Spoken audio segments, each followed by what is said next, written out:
Kahapon nga ay walang pasok ang mga bata kaya naman nakasama namin sila sa pag-aalmusal. Usually kasi mga mi kapag meron silang pasok ay nauuna na silang mag-almusal. At pag alis naman nila ay doon na kami kakain. Pero kahit sabay-sabay kaming kumakain ay iba-iba naman ang aming pagkain. Si Daddy Mac ay nag-request ng itlog, tuyo at kanin. Syempre hindi rin mawawala ang aming coffee. Nakaugalian na rin ni Daddy Mac na habang kumakain siya ay nanonood siya ng TV. Kapag nasa bahay naman siya, mga mi, lagi siyang walang suot na t-shirt. Kaya naman kapag nagvi-video ako, mga mi, for the edit ng todo ang person. Si Basti naman, mga mi, ay nag-request ng noodles na may sabaw at sinasawsaw niya dito yung tinapay. Si Kuya Jello naman ay pinagluto ko ng pansit canton, meron din siyang tinapay at danggit. Hala ay kakaibang combination naman niyang kinakain mo.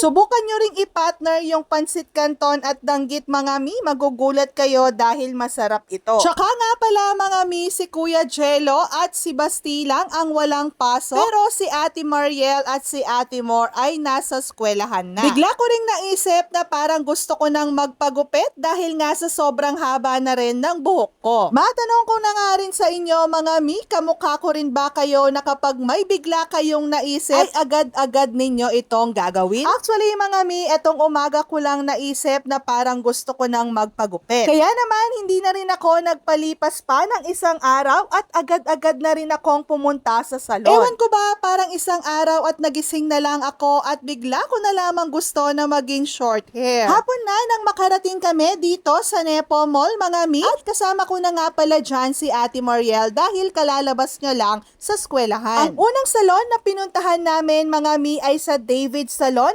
kaso nga lang ay hindi ako doon nakapagpagupit dahil sa sobrang haba ng pila. Hindi pa nga tumulo itong mga pawis namin mga mi at nagyaya na ngang mag-coffee si Ate Mariel. Dito ko na nga lang pala binilhan ng kape si Ate Mariel mga mi. Bukod sa masarap na halaay, buy one take one pa. O no ka rin na ka, syempre Kenny na ka, mura naman yaman pa. Tinitignan-tignan ko nga itong bilog na binigay nila sa akin, Diyos ko alam ko kayang gamitin to. At nung napansin ko na nag-iba na ang itsura nito at dumami na yung ilaw, ay nang hula na lang ako mga mi, siguro ready na yung order ko. Abay tama naman ako. Ala dyan, Ken Tutuki, balo ko na, makanitaya pala. Pagkatapos naming mag-order, naglakad-lakad kami ni Ate Mariel at dito nga kami napadpad ng aming mga paa. Nakapagpagupit ako dito sa Extreme Salon, malapit lamang sa Kamalig at sa Nepo Mall. Tignan nyo naman mga mi, talagang sobrang haba na ng buhok ko. Parang last year pa ata nung last akong nakapagpagupit. Sa totoo lang mga mi, hindi ito yung gupit na ipinakita ko sa kanya. Layered ang pinapagawa ko sa kanya mga mi with curtain bangs. Pero kahit hindi niya ito nasundan at medyo napaikli ito ng konti,